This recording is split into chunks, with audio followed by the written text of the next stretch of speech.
اے لوگو جو ایمان لائے ہو، تم پر روزے رکھنا فرض کر دیا گیا ہے، فرض عبادت ہے، جیسا کہ تم سے پہلے لوگوں پر فرض کیا گیا تھا، یعنی پچھلی شریعتوں میں بھی روزہ فرض تھا۔ کیوں فرض کیا گیا؟ تاکہ تم متقی بن جاؤ، تقوی والے بن جاؤ۔ گنتی کے چند دن ہیں، سارا سال نہیں، کئی مہینے نہیں، چند دن۔ یہ بھی نہیں فرمایا کہ ایک مہینہ، مہینے کا لفظ نہیں ہے، گنتی کے چند دن ہیں۔ پھر جو کوئی تم میں سے بیمار ہو یا سفر پر ہو تو دوسرے دنوں میں گنتی پوری کر لے، یعنی قضا روزے رکھ لے۔ بیماری یا سفر کی حالت کی وجہ سے اگر روزہ چھوڑنا پڑے تو گنتی پوری کرنا ضروری ہے۔ 29 کا مہینہ ہے تو 29 کی گنتی پوری کرے گا، 30 کا مہینہ ہے تو 30 کی گنتی پوری کرے گا۔ اور جو لوگ طاقت رکھتے ہوں وہ ایک مسکین کا کھانا فدیہ دے دیں، یعنی اگر ایسی بیماری ہے جس میں شفا یاب ہونے کی امید نہیں تو پھر وہ فدیہ دے دیں۔ بس جو کوئی خوشی سے نیکی کرے تو وہ اس کے لیے بہتر ہے، اور یہ کہ تم روزہ رکھو تمہارے حق میں بہتر ہے اگر تم جانتے ہو۔ یہ جملہ بڑا اہم ہے، بس جو کوئی خوشی سے نیکی کرے تو وہ اس کے لیے بہتر ہے۔ یہ فدیہ دینے سے متعلق بھی ہے اور اوور آل بھی ایک اصول بھی ہے زندگی کا جو ہمیں بنا لینا چاہیے، فَمَن تَطَوَّعَ خَيْرًا فَهُوَ خَيْرٌ لَهُ، کہ نیکی کا جو کام بھی ہم کریں دل کی خوشی کے ساتھ کریں۔ تو بہرحال یہاں پر ہم دیکھتے ہیں کہ اللہ سبحانہ تعالیٰ نے ایمان والوں سے خطاب کیا ہے، یا ایھا الذین آمنوا، الحمدللہ کہ ہم سب ایمان والے ہیں۔ ایمان کی نسبت سے اللہ تعالیٰ نے ہمیں پکارا ہے، لہٰذا ہمیں اپنی ایمان کی قدر و قیمت جاننی چاہیے اور اس ایمان پر اللہ کا شکر ادا کرنا چاہیے۔ اور پھر روزے کی فرضیت کا بتا دیا گیا کہ یہ ایک فرض عبادت ہے، اور پھر روزہ ان احکامات میں سے ہے، یعنی وہ شرعی حکم ہے جو ہر زمانے میں رہا ہے، یعنی صرف تمہارے لیے نہیں، پہلوں کے لیے بھی یہ فرض تھا۔ روزہ کیا ہے؟ روزے کے لیے عربی میں لفظ صوم استعمال ہوتا ہے۔ صوم کا لفظ سیام سے ہے جس کا معنی ہوتا ہے رک جانا، اور شریعت میں طلوع فجر سے غروب شمس تک روزہ توڑنے والی چیزوں کو چھوڑ کر اللہ کی اطاعت بجا لانے کا نام روزہ ہے، یعنی ان چیزوں سے بچنا ہے جو روزہ توڑنے والی ہوں، اور روزے کی حالت میں اللہ کی اطاعت کے کام کرنے ہیں۔ اور بذات خود روزہ رکھ کر ہم دراصل اللہ تعالیٰ کی اطاعت کا ثبوت دے رہے ہوتے ہیں۔ روزہ ایک فرض عبادت ہے۔ مسند احمد کی روایت میں آتا ہے ابو ذر رضی اللہ عنہ سے کہ انہوں نے پوچھا، اے اللہ کے رسول، ما الصوم، روزہ کیا ہے؟ قال فرض مجزی، آپ نے فرمایا یہ ایسا فرض ہے جو کفایت کرنے والا ہے، جس پہ جزا دی جانے والی، لہٰذا نبی صلی اللہ علیہ وسلم نے خود اس کو ایک فرض عبادت قرار دیا۔ اسلام کی بنیاد جن چیزوں پر قائم ہے ان میں سے ایک روزہ رکھنا ہے، اور فرض روزے سال میں صرف ایک ہی بار فرض ہیں، اور وہ رمضان کے مہینے کے۔ اور مقصود کیا ہے؟ لعلکم تتقون، یعنی روزے کی فرضیت کی حکمت بیان کی جا رہی ہے، اور وہ ہے کہ تم اللہ عز و جل کا تقوی اختیار کرو۔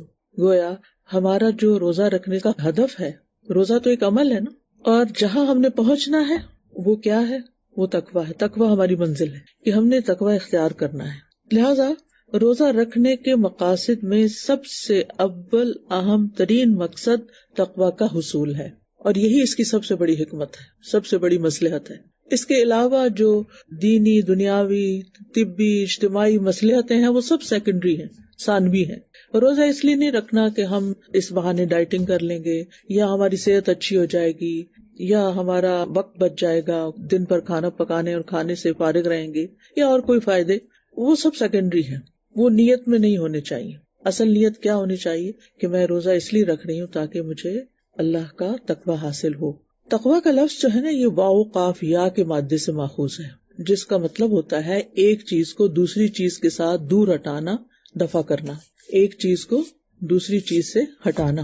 متقی آدمی اپنے آپ کو نیک عمل کے ذریعے نافرمانی سے اور اللہ کے عذاب سے بچاتا ہے، اور تقوی کی تعریف میں بہت سے اقوال ملتے ہیں۔ ان سب کو اگر پڑھیں تو ان کا خلاصہ یہ نکلتا ہے کہ اللہ تعالیٰ کی رضا اور خوشنودی کی خاطر نیک اعمال کرنا، اور اس کی ناراضگی اور عذاب کے ڈر سے معاصی اور گناہ چھوڑ دینا، اللہ تعالیٰ کی رضا کی خاطر، اللہ کی خوشنودی کی خاطر۔ یعنی روزہ کس لیے رکھنا ہے؟ اللہ کی رضا کی خاطر۔ اور پھر یہ کیا شمار ہوگا؟ نیک عمل شمار ہوگا، یعنی یہ نیک عمل اللہ کی رضا کی خاطر کرنا ہے۔ اور پھر اس روزے میں کسی قسم کا کوئی ایسا کام نہیں کرنا کہ جس سے روزہ فاسد ہو، اس کی ناراضگی سے بچتے ہوئے، اس کی حکم عدولی سے بچتے ہوئے۔ نہ صرف یہ کہ روزے کو فاسد کرنے والے کام چھوڑنے، بلکہ اس تربیت سے عملی زندگی میں وہ سارے کام چھوڑنے ہیں جو اللہ تعالیٰ کی ناراضگی کے ہیں. تو گویا ہمارے سامنے دو بڑی اہم چیزیں ہیں. ایک ہے کہ ہم نے ان نیکیوں کی طرف دوڑنا ہے، ان کاموں کی طرف دوڑنا ہے جو اللہ تعالیٰ کی رضا کے ہیں، اللہ تعالیٰ کی پسند کے ہیں، اللہ تعالیٰ کو خوش کرنے والے ہیں. اور صرف یہی کافی نہیں، اس سے تقویٰ حاصل نہیں ہوگا، یہ آدھا کام ہے. دوسری طرف ہمیں گناہوں کو چھوڑنا بھی ہے، اللہ کی ناراضگی کے کاموں کو چھوڑنا ہے. اللہ تعالیٰ جن کاموں سے بچنے کا حکم دیتا ہے ان سے بچنا بھی ہے. کرنے کے کام کرنے ہیں اور نہ کرنے کے نہیں کرنے. یہ دونوں جب اکٹھے ہوں گے تو تقویٰ حاصل ہوگا. اچھا، دیکھا گیا ہے کہ بہت سے لوگ رمضان میں روزہ رکھ لیتے ہیں، تراویح پڑھتے ہیں، قیام کرتے ہیں، صدقہ خیرات کرتے ہیں، دعائیں مانگتے ہیں، بہت سارے کام کرتے ہیں، لیکن ساتھ ہی وہ ان کاموں کو نہیں چھوڑتے جو اللہ تعالیٰ کو ناراض کر رہے ہوتے ہیں. تو یاد رکھیے، اس سے روزے کا مقصد فوت ہو جاتا ہے. روزہ کس طرح ہمارے اندر تقویٰ پیدا کرتا ہے؟ جب ہم اللہ کی خاطر حلال اور من پسند چیزوں کو چھوڑتے ہیں روزے کے دوران، اور پھر اللہ ہی کی خاطر حرام چیزوں کو بھی چھوڑتے ہیں. یعنی روزے میں کھانا پینا اور جماع وغیرہ منع ہے، ان کو وقتی طور پر حرام کیا گیا. حالانکہ حلال کھانا اور حلال ریلیشن شپ جو ہے ہسبینڈ وائف کا، وہ ایک عبادت ہے، لیکن روزے میں اس سے منع کیا گیا، ہم منع ہو جاتے ہیں.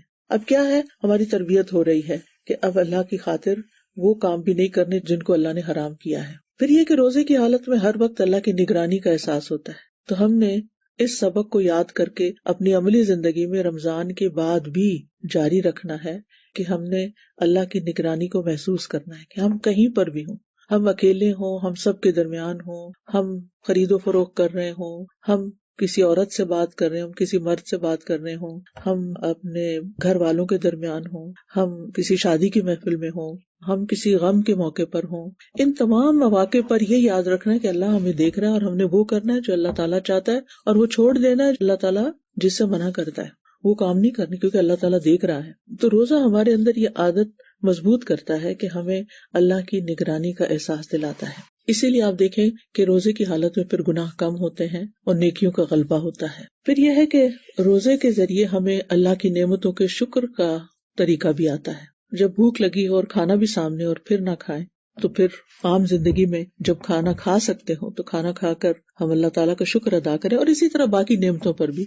یعنی شکر گزار بننا بھی اس کا ایک مقصد ہے. پھر اسی طرح روزہ رکھنے سے ہمارے نفس کی بھی تربیت ہوتی ہے، انسان کو اپنے نفس کو، اپنی خواہشات کو قابو میں کرنا آتا ہے.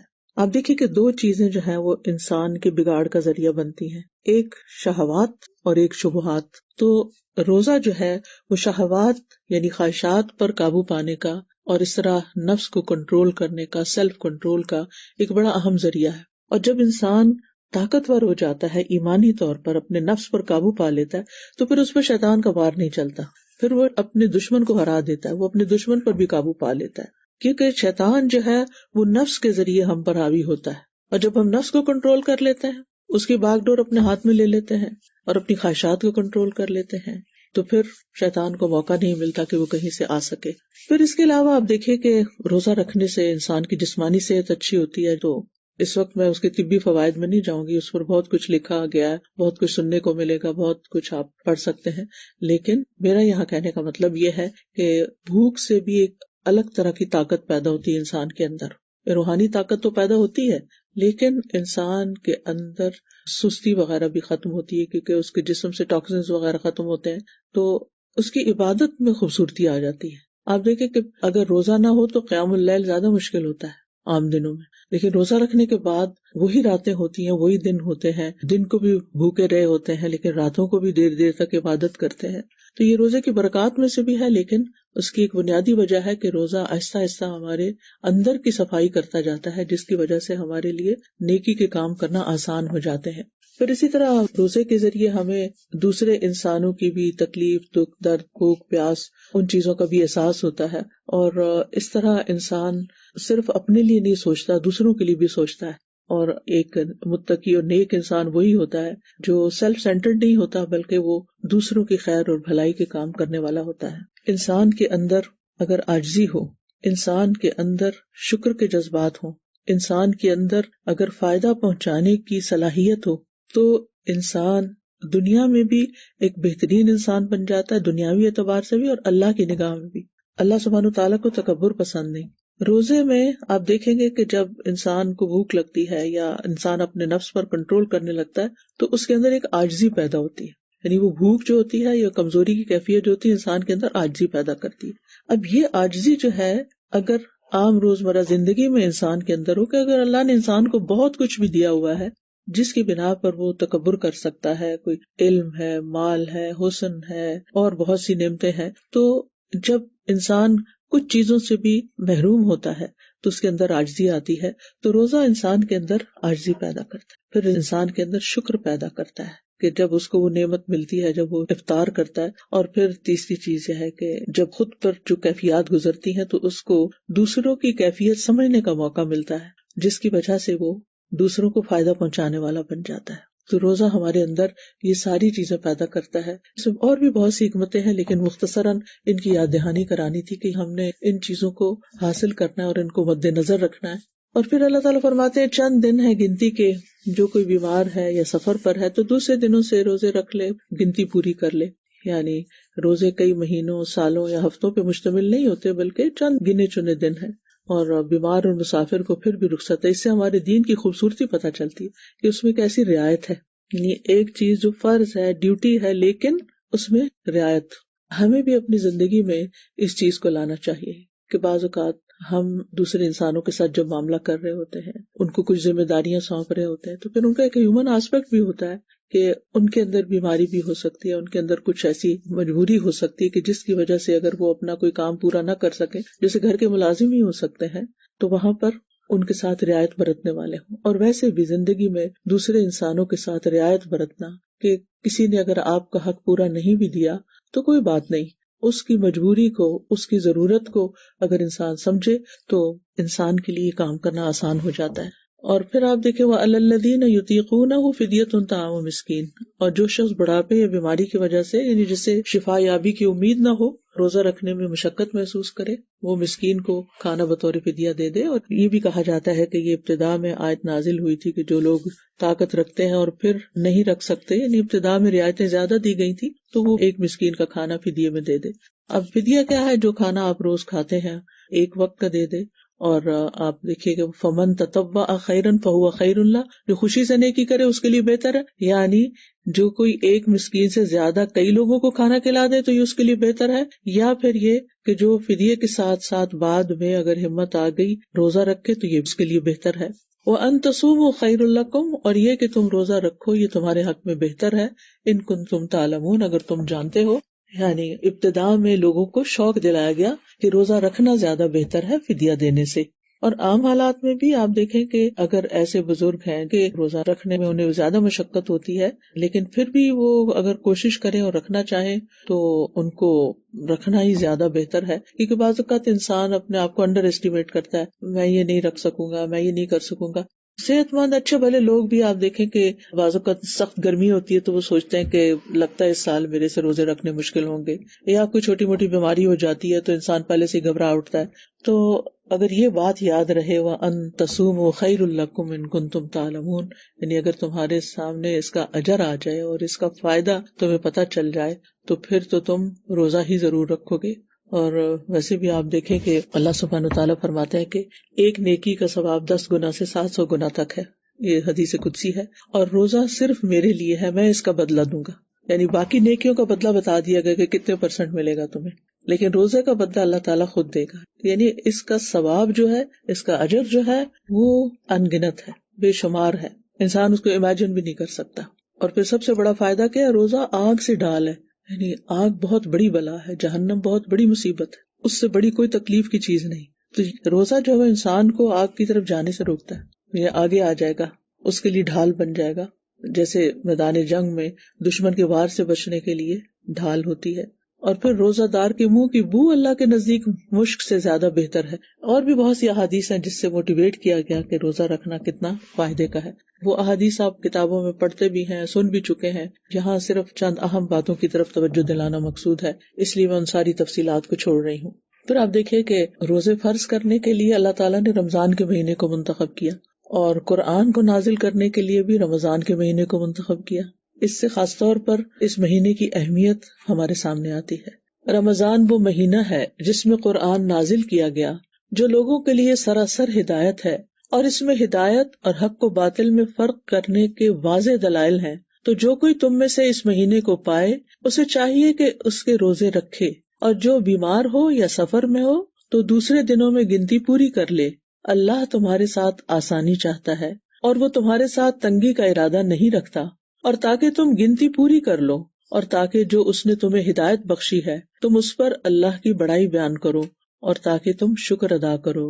تو یہاں ماہ رمضان کی اہمیت کا بھی پتہ چل رہا ہے، اور قرآن کی بھی۔ قرآن کا نزول رمضان کے مہینے میں ہوا، لہٰذا رمضان کے مہینے کو باقی مہینوں پر فضیلت بخشی گئی۔ رمضان کی بابرکت رات میں نازل ہوا، انا انزلناہ فی لیلۃ مبارکہ، تو اس رات کو بھی خاص خصوصیت حاصل ہوئی۔ انا انزلناہ فی لیلۃ القدر، بے شک ہم نے اسے قدر کی رات میں اتارا۔ تو لیلۃ القدر تمام راتوں میں افضل رات قرار پائی۔ تو یہ ایک مبارک مہینہ ہے۔ حدیث میں آتا ہے، رسول اللہ صلی اللہ علیہ وسلم نے فرمایا، اتاکم رمضان، تمہارے پاس رمضان کا مہینہ آ گیا ہے، شہر مبارک، یہ بڑا بابرکت مہینہ ہے۔ فرض اللہ عز وجل علیکم صیامہ، اللہ عز وجل نے تم پر اس ماہ کے روزے فرض قرار دیے ہیں۔ تفتح فیہ ابواب السماء وتغلق فیہ ابواب الجحیم، اس ماہ میں آسمان کے دروازے کھول دیے جاتے ہیں، سبحان اللہ، خوب خوب دعائیں قبول ہوتی ہیں، نیک اعمال اوپر جاتے ہیں، اور اس میں جہنم کے دروازے بند کر دیے جاتے ہیں، اور ایک اور روایت میں آتا ہے کہ جنت کے دروازے کھول دیے جاتے ہیں۔ وَتُغَلُّ فِيهِ مَرَدَةُ الشَّيَاطِينِ، اور اس میں سرکش شیاطین طوق پہنا دیے جاتے ہیں۔ جب سرکش شیاطین کی بات ہوئی تو یہ بھی کہا جاتا ہے کہ پھر عام شیاطین بہرحال کچھ نہ کچھ اپنے کام کرتے رہتے ہیں، یعنی ہر شیطان نہیں بند ہوتا، خود ہمارے نفس کے اندر جو شیطانی رویے ہیں وہ بھی ہمارے ساتھ ہی ہوتے ہیں، لیکن ان کا علاج ہوتا ہے رمضان کے روزے کے ذریعے۔ یہ مہینہ بے پناہ خیر لانے والا ہے۔ نبی صلی اللہ علیہ وسلم نے فرمایا، بے شک تم پہ یہ مہینہ آ گیا اور اس میں ایک ایسی رات ہے جو 1000 مہینوں سے بہتر ہے۔ جو اس سے محروم رہا ہر طرح کی خیر و بھلائی سے محروم رہا، اور اس کی خیر سے محروم وہی رہے گا جو واقعی محروم ہو۔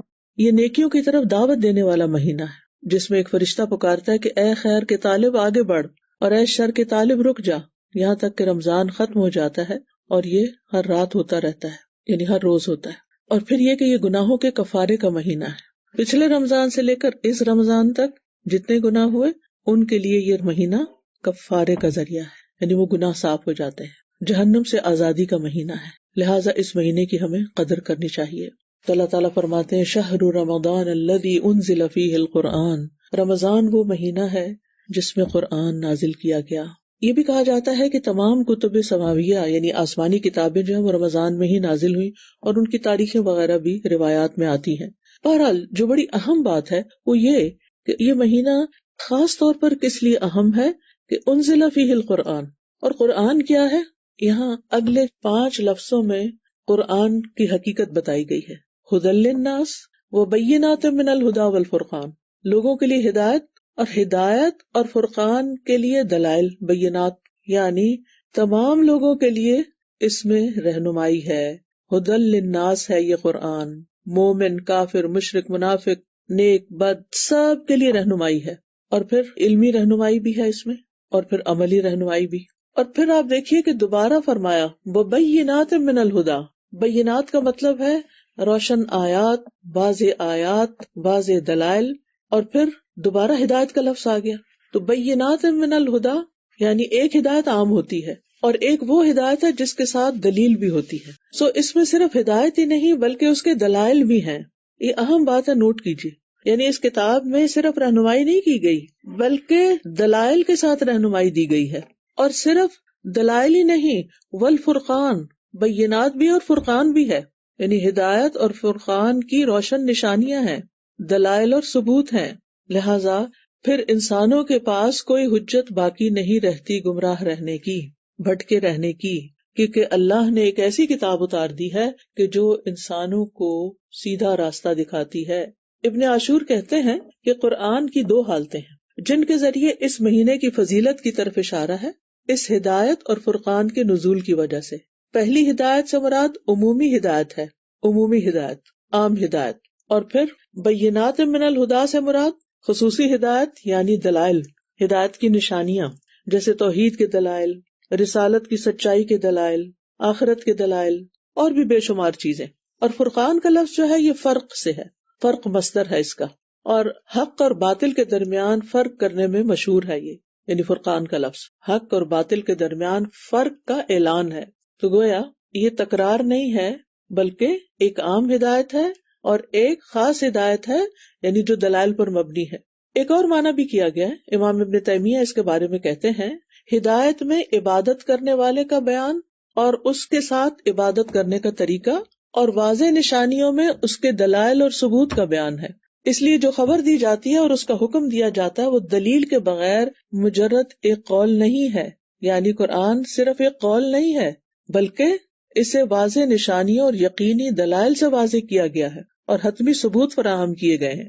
پھر ہم قرآن مجید میں ہی دیکھتے ہیں کہ اہل کتاب کے پاس نبی صلی اللہ علیہ وسلم کی نبوت کے واضح دلائل تھے اور اس کے باوجود وہ نہیں مانے، تو اسی لیے ان کی پکڑ زیادہ ہے.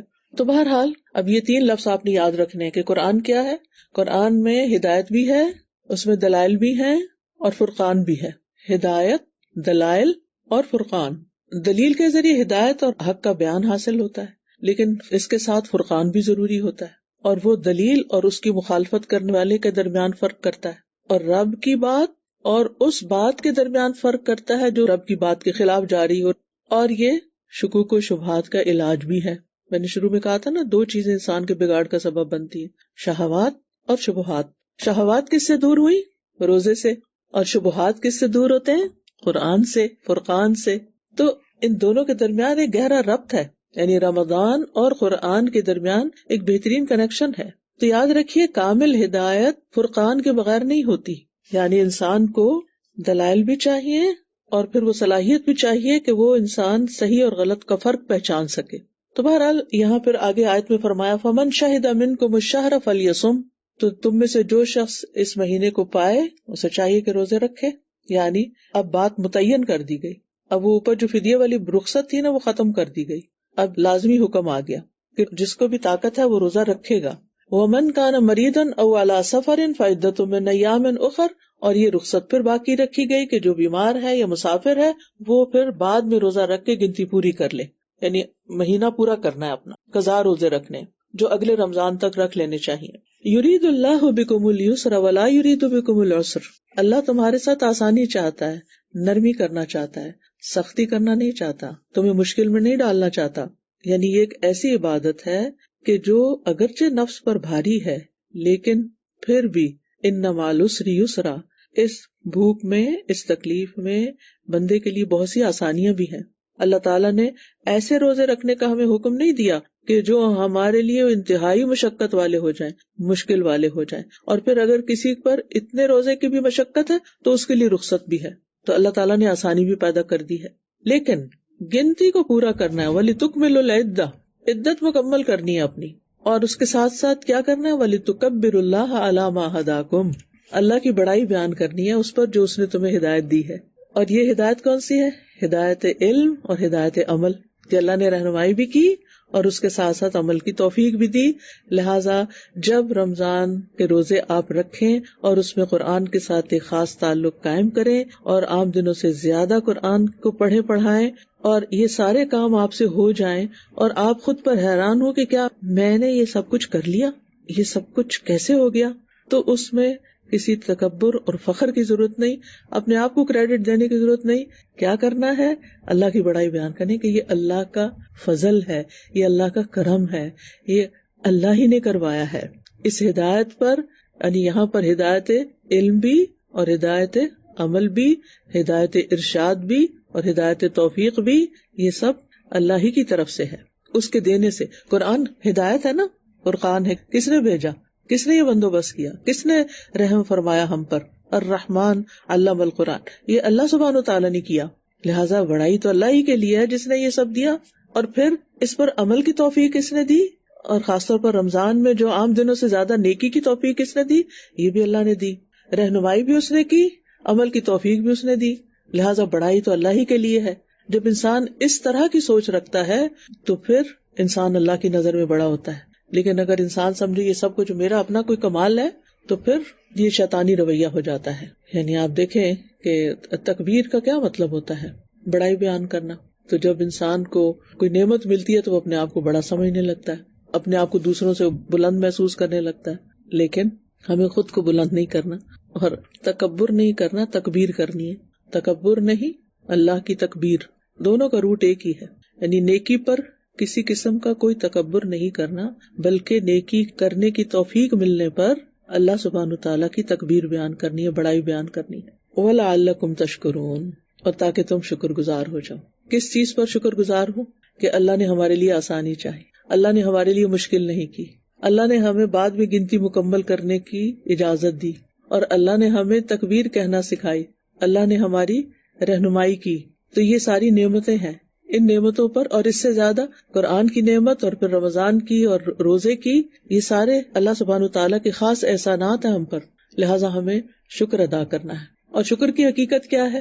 کہ جس نے نعمتیں دی ہیں اس کی اطاعت کی جائے، اس کے احکامات پر پھر مزید آئندہ رمضان کے بعد بھی عمل کیا جائے، اور جن چیزوں سے اس نے روکا ہے ان سے رکا جائے، جن چیزوں کو اس نے حرام قرار دیا ہے ان کو حرام سمجھا جائے، ان کو چھوڑ دیا جائے، اور جن چیزوں کو اس نے کرنے کا حکم دیا ہے وہ کی جائے. یہی اصل شکر ہے. تو اس سے یہ پتہ چلتا ہے کہ رمضان کو قرآن کی وجہ سے شرف ملا ہے، اللہ نے اس کو روزے کے ساتھ شرف بخشا ہے، لہٰذا ہمیں اس پر اللہ کا شکر ادا کرنا ہے.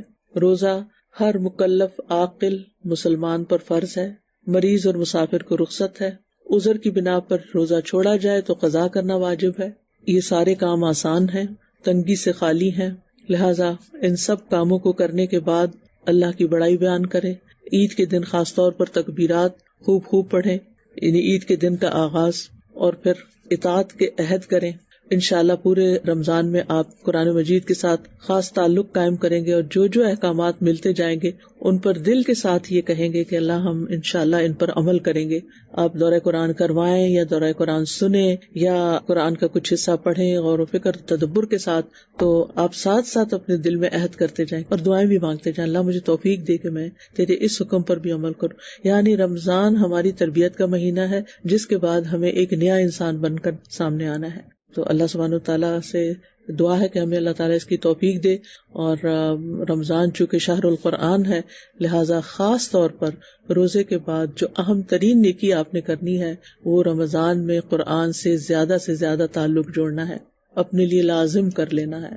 شہر انزل فیہ القرآن فالزم فیہ القرآن، یعنی اللہ نے اس میں قرآن اتارا ہے. ذرا سوچے، اس مہینے میں قرآن نازل ہوا ہے، قرآن نازل ہوا، لہٰذا ہم نے اپنے دلوں پر بھی اس کو نازل کرنا ہے، اپنے عملوں میں بھی اس کو لے کر آنا ہے، اور اس کے ساتھ ایک خاص تعلق قائم کرنا ہے. نبی صلی اللہ علیہ وسلم رمضان میں قرآن کا دور کیا کرتے تھے، جبریل علیہ السلام کے ساتھ رمضان کی ہر رات میں ملتے، یہاں تک کہ رمضان گزر جاتا اور وہ قرآن کا دور کرتے تھے. سلف صالحین بھی اس مہینے میں قرآن کی تلاوت کرنے اور اس کو سننے، سمجھنے اور تدبر کرنے اور عمل کرنے کو ایک بہت بڑی نیکی سمجھتے تھے.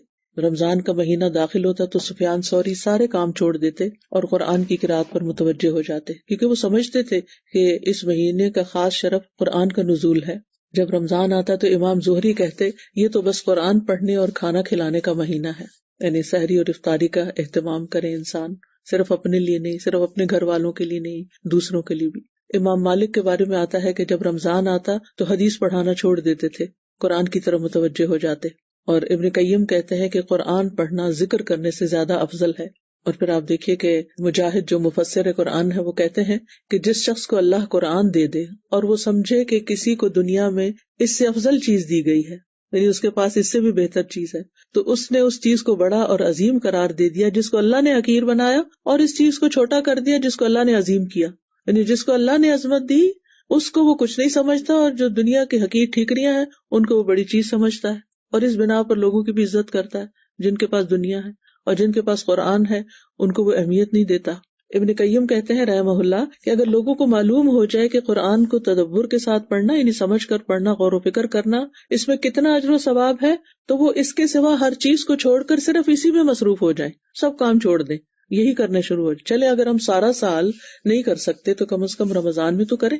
ابن الجوزی کہتے ہیں کہ جس کو کسی وقت میں کوئی فرصت اور موقع ملے پھر وہ کثرت تلاوت میں کثرت ثواب کو غنیمت بنا لے تو اس نے بہت اچھا کیا. لہٰذا آپ دیکھیے کہ ہم سب کی مصروفیات ہیں، گھر ہیں، بچے ہیں، ذمہ داریاں ہیں، پڑھنا پڑھانا ہے، آفس ہے، بہت سے کام ہیں، دوسروں کی مدد ہے، کھانا کھلانا ہے، پکانا ہے، ایک لمبی لسٹ ہے. تو اب آپ دیکھیے کہ اس میں سے قرآن کے لیے پھر وقت کیسے نکلے گا. ہو سکتا ہے دورہ قرآن میں ہم چلے جائیں، 2 گھنٹے اپنے لیے نکال لیں، بہت اچھی بات ہے، لیکن اپنی تلاوت سے پارہ کیسے پورا کریں؟ اس دفعہ تو میں 2 پڑھنا چاہتی ہوں، 2 کیسے پورے کریں؟ تو اس کے لیے یہ نہیں ہو سکتا کہ آپ کو گھنٹہ 2 آرام سے مل جائے کہ آپ ایک جگہ بیٹھ کے، ہاں اعتکاف میں مل جائے گا لیکن ویسے نہیں، تو پھر کیا کریں؟ چھوٹے چھوٹے وقفوں سے فائدہ اٹھائیں۔ اب تو موبائل کی صورت میں کتنی سہولت ہے کہ جہاں آپ چھوڑیں گے وہیں سے دوبارہ شروع کر لیں گے، کوئی نشانیاں رکھنے کی بھی اور کوئی الگ چیز کیری کرنے کی بھی ضرورت نہیں، بس تھوڑے تھوڑے وقفے، چھوٹے چھوٹے انتظار کے وقفے، کام کرتے ہوئے جہاں جہاں موقع ملے قرآن پڑھتے رہیں۔ یعنی باقی ذکر بھی افضل ہے لیکن قرآن اس سے افضل ہے، اور خاص طور پر رمضان میں۔ اور یہ بھی آپ یاد رکھیں کہ قرآن کی تلاوت کے بقدر آپ کو آسانیاں بھی ملیں گی، یعنی جتنا جتنا آپ قرآن کے ساتھ تعلق بڑھائیں گے اتنی اتنی آپ کی زندگی میں آسانیاں ہوتی چلی جائیں گی۔ اور پھر یہ بھی یاد رکھیے کہ قرآن کو سمجھ کر پڑھنا سادہ پڑھنے سے زیادہ بہتر ہے، لہٰذا خود بھی غور و فکر آپ کر سکتے ہیں، یا پھر آپ کسی کلاس کو، گروپ کو، کسی بھی چیز کو آپ جوائن کر سکتے ہیں جس میں آپ کو زیادہ سمجھ آئے قرآن کی۔ اگر خود پڑھ کے زیادہ سمجھ آتی ہے تو بھی ٹھیک ہے، لیکن اگر خود پڑھ کر زیادہ سمجھ نہیں آتی تو کسی سے سن کر سمجھیں اس کو۔ امام احمد بن حنبل کے بارے میں آتا ہے، وہ اپنا ایک خواب بیان کرتے ہیں، وہ کہتے ہیں میں نے رب العزت کو نیند میں دیکھا تو میں نے کہا اے میرے رب، وہ کون سی چیز ہے جو سب سے زیادہ قریب ہے، جس کے ساتھ قرب حاصل کرنے والے تیرا قرب حاصل کرتے ہیں؟ تو اللہ تعالیٰ نے فرمایا اے احمد، میرا کلام۔ تو میں نے کہا سمجھ کر یا بغیر سمجھے؟ تو اللہ نے فرمایا جو سمجھ کر پڑھے وہ بھی اور جو سمجھ کے بغیر پڑھے وہ بھی، یعنی ایز لانگ ایز وہ قرآن کے ساتھ آپ کا تعلق ہے تو وہ اللہ کے قرب کا سب سے بہترین ذریعہ ہے۔ اور اس کے بعد سجدے بھی نہیں، رات کو آپ تراویح پڑھیں، قیام اللیل کریں تو وسجد وقترب، وہ بھی قرب کا ذریعہ ہے۔ سب سے زیادہ جو آپ نے روزے کے بعد کام کرنا ہے وہ قرآن سے اپنے تعلق کو مضبوط کرنا ہے، اور اس کے لیے نا اپنے دل کو حاضر کرنا ہے، وہ شہید جیسے قرآن میں آتا ہے۔ تنہائیوں میں غور و فکر کریں، کام کرتے ہوئے جو پڑھا ہے اس میں سے کسی نقطے پر غور و فکر کریں، کیونکہ قرآن جو ہے یہ حکمت والی کتاب ہے، حکمت والے رب کی طرف سے آئی ہے، رب رحیم کی طرف سے آئی ہے۔ ابن تیمیہ رحمہ اللہ کہتے ہیں کہ قرآن کریم ایک بابرکت کتاب ہے جو ایسی ذات کی طرف سے نازل کی گئی ہے جو حکمت والا ہے اور حمد کیا گیا ہے، اور جو قرآن کے علاوہ کسی اور کتاب سے ہدایت کو طلب کرتا ہے اللہ اس کو گمراہ کر دیتا ہے، اور یہ اللہ کی مضبوط رسی ہے، اور یہ حکمت بھرا ذکر ہے، اور یہ سیدھا راستہ ہے، اور یہ عجیب قرآن ہے جو بھلائی کی طرف ہدایت دیتا ہے۔ اللہ نے اس کو اتارا ہے اس حالت میں کہ یہ ہدایت ہے، رحمت ہے، شفا ہے، بیان ہے، نور ہے، بصیرت اور نصیحت ہے، بے شمار فائدے ہیں اس میں۔ اور آپ نے یہ بھی کرنا ہے کہ قرآن پڑھتے وقت نا اپنا جائزہ لینا ہے، لوگوں کا نہیں۔ مشکل یہ ہے کہ جب ہم سنتے ہیں نا کوئی بات تو ہم کہتے ہیں وہ فلاں یہ کرتا ہے، فلاں یہ کرتا ہے، آپ نے ساری توجہ اپنے اوپر رکھنی ہے، اور پھر آپ نے اپنے دل کا جائزہ لیتے رہنا ہے کہ کیا آپ کو نماز میں، قرآن میں لذت محسوس ہو رہی ہے، آپ کا دل لگ رہا ہے یا نہیں، یا آپ کا دھیان بار بار اپنے موبائل کی طرف جا رہا ہے، یا کوئی اور چیز آپ مس کر رہے ہیں، کیا آپ فلی ان ہیں اس میں؟ کیونکہ کچھ لوگوں کو میں نے دیکھا ہے کہ وہ قرآن بھی پڑھتے ساتھ موبائل رکھا ہوتا ہے، اور جب ٹک بجی اس پہ تو وہ قرآن پڑھنا چھوڑ کے تو وہ میسج چیک کرنا شروع کر دیتے ہیں۔ تو اس طرح کے کام نہیں کرنے، مکمل توجہ سے قرآن پڑھنا اور سننا ہے۔ اور پھر انشاءاللہ تعالیٰ اس سال بھی ہم معانی القرآن کے نام سے دورہ قرآن کریں گے، اور اس میں انشاءاللہ طریقہ کار یہ ہوگا کہ اس دفعہ پلان یہ ہے کہ پورا قرآن آپ کو سنوایا بھی جائے، کیونکہ قرآن پڑھ لیتے ہیں، ہم سن بھی لیتے ہیں، تراویح وغیرہ میں بھی سن لیتے ہیں، لیکن اس دفعہ میں نے سوچا کہ ہم ہر دفعہ بس ترجمہ پڑھتے جاتے ہیں اور تلاوت نہیں سنواتے اور نہ سنتے ہیں۔ تو انشاءاللہ تعالیٰ اس دفعہ سورہ وائز ہم چلیں گے، اور ایک رکوع کی تلاوت پہلے ہوگی، پھر اس کا ترجمہ، اور پھر اس میں سے عمل کی چند باتیں، اہم نقطوں کی طرف آپ کی توجہ دلاؤں گی انشاءاللہ تعالیٰ، تاکہ آپ کو خود بھی غور و فکر کرنا آئے اور اہم آیات کو ہائی لائٹ کرنا۔ تو بہتر یہ ہے کہ آپ کے پاس قرآن مجید کا ایسا نسخہ ہو کہ جس میں اہم آیات کو آپ ہائی لائٹ بھی کر لیں، تاکہ بعد میں بھی تلاوت کرتے ہوئے ان کے اوپر غور و فکر کرتے رہیں۔ اور پھر یہ ہے کہ یہ یاد رکھے کہ ان ھذا القرآن یہدی للتی ہی اقوم، بے شک یہ قرآن ایسی راہ دکھاتا ہے جو سب سے سیدھی، لہٰذا آپ نے یہ یقین کے ساتھ سامنے رکھنا ہے کہ جو قرآن مجھے بتا رہا ہے یہی میرے لیے نجات کا راستہ ہے اور میں نے اس پر عمل کرنا ہے، لہٰذا پڑھتے ہوئے عمل کی نیت ساتھ رہے۔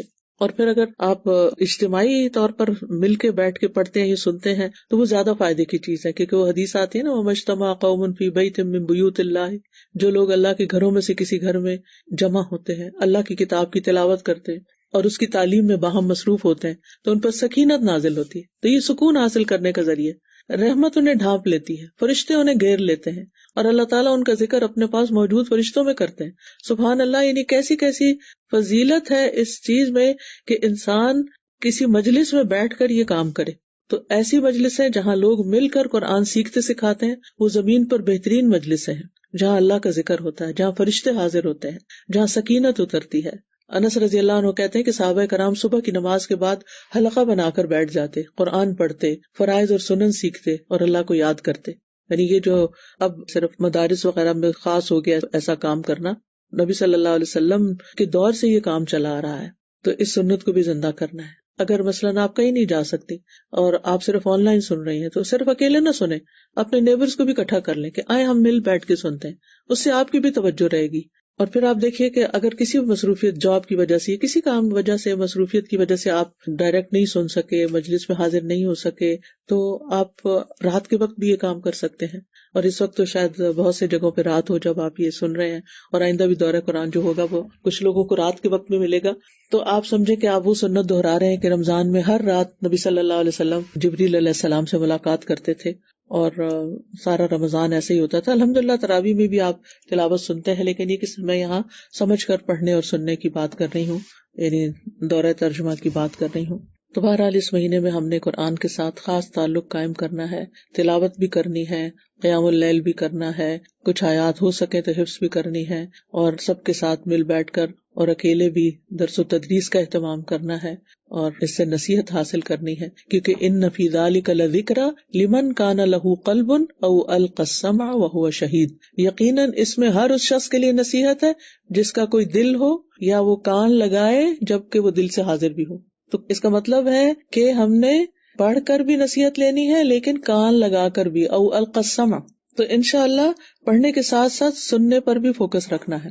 تو اس لیے دورہ قرآن مجید کی مجالس میں شرکت بھی کرنی ہے، یا آن لائن مجلس میں شرکت کرنی ہے، یا اپنے اہل و عیال کے ساتھ بیٹھ کے پڑھنا ہے، یا دوستوں کو شریک کرنا ہے، یا نیبرز کو شریک کرنا ہے، یعنی ہر لیول پر اپنے اپنے حالات اور ضروریات کے مطابق آپ یہ کام کر سکتے ہیں۔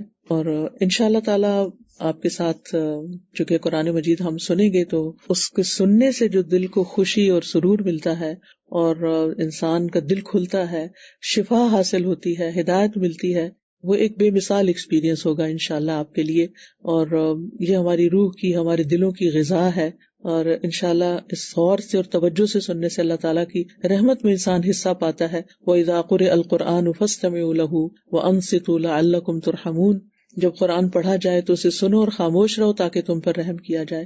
تو انشاءاللہ تعالیٰ جب آپ اس کو سنیں گے اور توجہ سے سنیں گے تو یہ آپ کے دلوں میں اترے گا، اللہ تعالیٰ کی طرف سے خوشخبری بھی ملے گی۔ فَبَشِّرْ عِبَادِ الَّذِينَ يَسْتَمِعُونَ الْقَوْلَ فَيَتَّبِعُونَ أَحْسَنَهُ أُولَئِكَ الَّذِينَ هَدَاهُمُ اللَّهُ وَأُولَئِكَ هُمْ أُولُو الْأَلْبَابِ، تو میرے ان بندوں کو بشارت دے دو، خوشخبری دے دو۔ کن کو؟ وہ جو بات کو سنتے ہیں، غور سے سنتے، الَّذِينَ يَسْتَمِعُونَ الْقَوْلَ، پھر اس کے بہترین پہلو کی پیروی کرتے ہیں۔ یہی وہ لوگ ہیں جنہیں اللہ نے ہدایت دی، گویا ہدایت یہی لوگ پا سکتے ہیں اور یہی عقل والے ہیں۔ تو انشاءاللہ اس کتاب سے دنیا اور آخرت میں نور بھی آپ کو ملے گا، اندھیروں سے، غموں سے، پریشانیوں سے، بہت سی فکروں سے نجات ملے گی، اور دل میں ایمان راسخ ہوگا، کیونکہ اللہ تعالیٰ فرماتے ہیں نا قرآن مجید میں، انما المؤمنون الذین اذا ذکر اللہ وجلت قلوبہم واذا تلیت علیہم آیاتہ زادتہم ایمانا وعلی ربہم یتوکلون۔